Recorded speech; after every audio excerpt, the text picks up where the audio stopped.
My greetings to you. It is my joy to continue with you on matters that matter, and particularly the matter that matters. And what is that? The truth. I will not hesitate to say that this universe is created. The 8 billion people, by estimate, living on the surface of the earth are designed by the Almighty, the creator of everything. And in the course of my trying to look at the truth, I realized that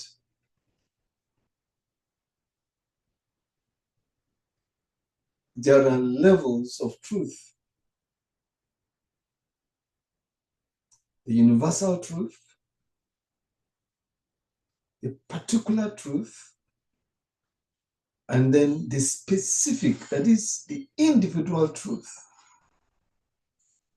This would appear to be mingled, but there are places that finally they separate to give way to the other.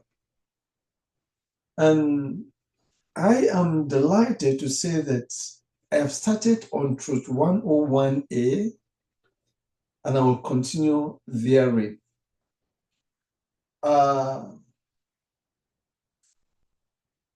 After sharing on Truth 101A, I realized that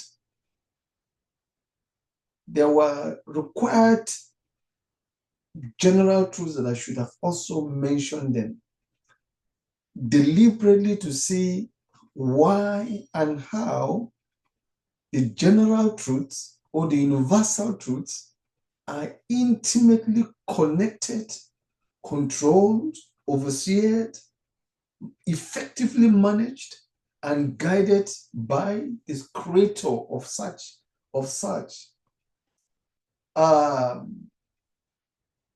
So I can now go ahead to talk on Truth 101A. Just think about the cardinal points that we have on the surface of the earth. When we can say, this is east, this is west, this is south, this is north. I was just pondering about this. And I was even struggling to understand, how did we come to know that this is north and this is south? Of course, science have done tremendously to help us understand this, especially based on magnetism of the earth. And you can see that the magnetism of the earth really helped in shaping the earth, following an order that no human being can change. No human being can change. We can never change the North Pole. We can never change the South Pole. We can never change the East and the West ends. We can never change them. Well, we can give them their own nomenclature. We can call them North, we can call them what? Just for our own nomenclature, but by the time they become established as they are well established now, we can go ahead to see why they are unique and why they are the way they are. And that is why today, if we see the sun rising from the north and settling in the south, you can imagine the catastrophes that will cause. Or put it another way, if the sun should move in the direction of magnetism, then truly it will be a huge challenge to human living.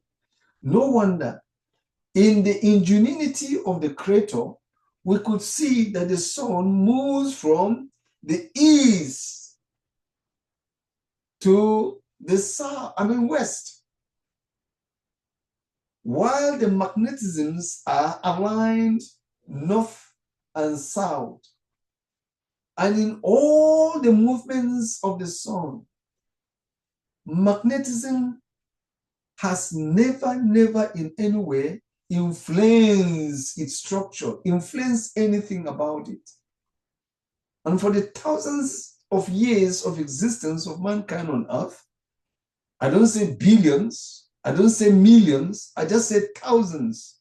In fact, approximately 7,000 to 8,000 years, approximately that, the sun has consistently and persistently moved from the east to the west, making sure that everything living and unliving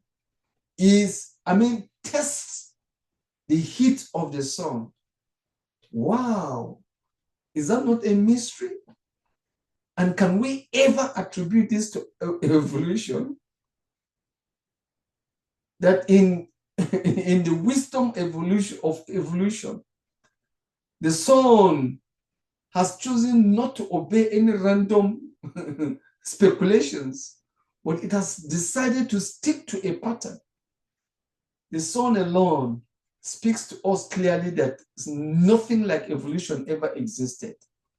And that is why it is steady. Well, human beings over the years have altered the earth and have struggled to destroy the earth in one form or the other due to carelessness. Where I absolutely agree that the creator of the universe, the creator of mankind, hates carelessness, hates mismanagement, hates anything that will damage anything living or non-living. However, the creator in its own wisdom has decided to give us the earth that we will till it, and in tilling it we can have food for ourselves and other materials that can make life comfortable to us, but not at the expense of destroying the earth. No. Unless greed is in the lead, certainly the things that are on earth are enough to cater for every human being without necessarily going out of the way. And I am even thinking that even if we become 18 billion in the world, even if we become 30-something billion in the world, even if we become 1 trillion on earth, I am 100% sure that there will be enough for every single human being to eat and drink and sleep well. Why we're even at this stage and people are suffering is because we have selfish people, we have greedy people, we have people who pride in their arrogance of destruction, and they take pleasure in the sufferings of human beings. And even when wealth is uniformly displayed and discharged, we don't recognize it like that. And for those who think they are smart and they've outsmarted everybody, they tend to be stingingly rich, while those who don't have this kind of smartness, they are really in hot penury, that we don't even know what miracle will take place to bring them out from where they are. So what am I struggling to say? The Almighty is directly involved in the universal truth. And when we talk about the cardinals of the earth, north, south, east, west, we are clearly saying that these positions are not in vain, and they have successfully bring out more and more of us into the creation of into the creation that the Almighty has created. So we can see the goodness of the Almighty. So take those cardinals and let us see the Creator coming in to reveal some facts for us, if we so wish. Because the entirety of the system is all trying to work against the Creator. And that is not what should be in the first place. Another thing that I want to just quickly say about the universal truth is that the truth itself is universal. You know, I was just trying to, what can I pick? Is it water or the wind? Or what can I pick that does not really look or describe or has a future of the truth? If you pick up the rocks, for example, these are inanimate things. Then we will hear the truth say, I am the rock of ages. If we pick up water, for example, I want to see the creator or the truth will tell us that out of our bellies, if we can only believe, shall flow rivers of living water.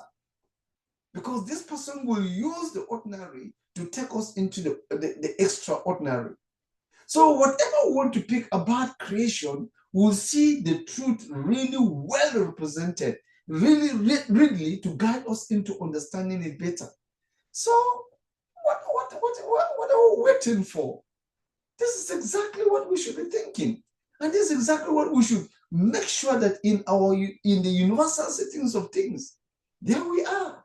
All the stars that we see, the moon, and all the planets that we have that are being discovered every now and then. What are we seeing? We are seeing the truth.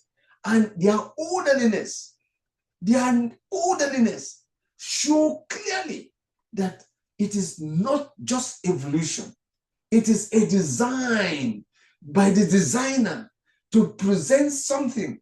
So while science is discovering and revealing some of these things to us, science becomes blind every now and then.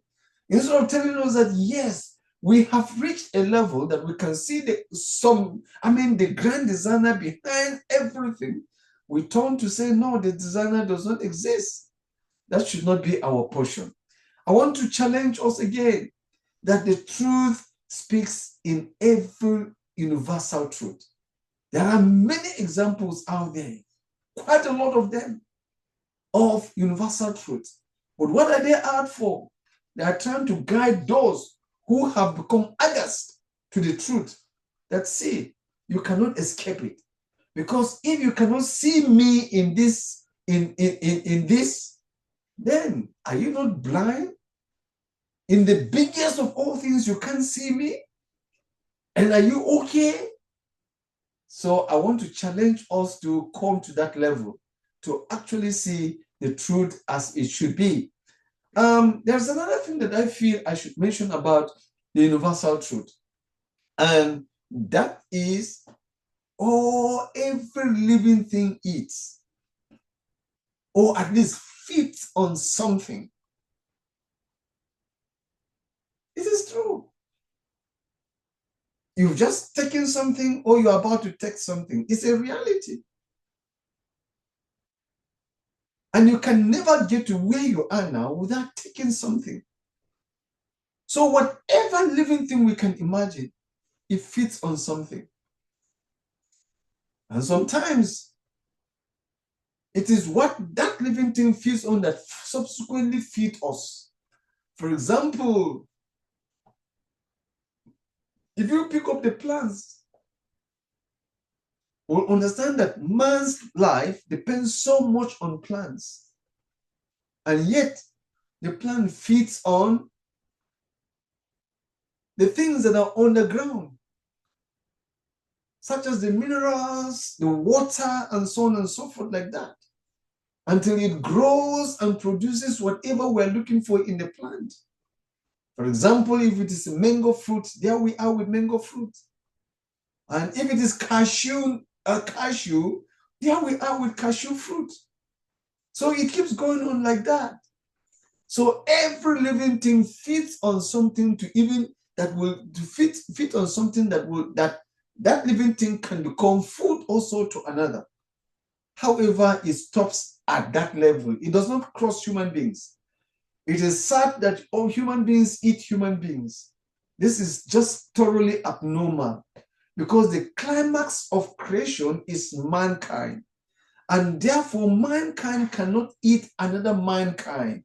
It is just impossible. It is only animals with a level of brain that can do that.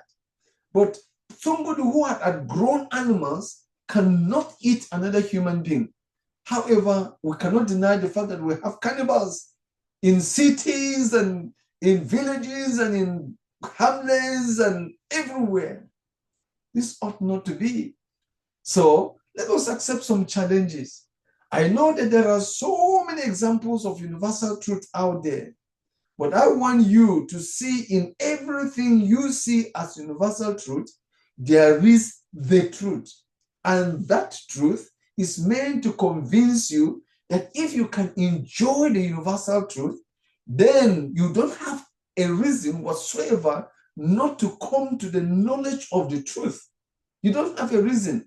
You don't need a preacher. You don't need somebody who will come and bombard you with maybe scriptural things and so on and so forth like that.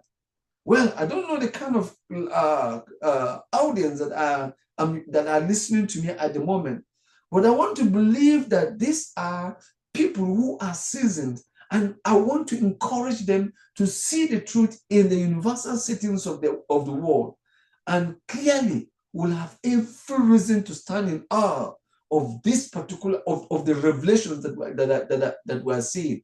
I wish everyone to take time to give me more examples of universal truths, or you study it on your own and choose to share with us. And then you will find out that it is fantastic. And this can be done when you subscribe. And you know what? Diseases are with us as a universal truth. There's nothing living that does not have something that conquers itself in one way or affects itself in one way or the other.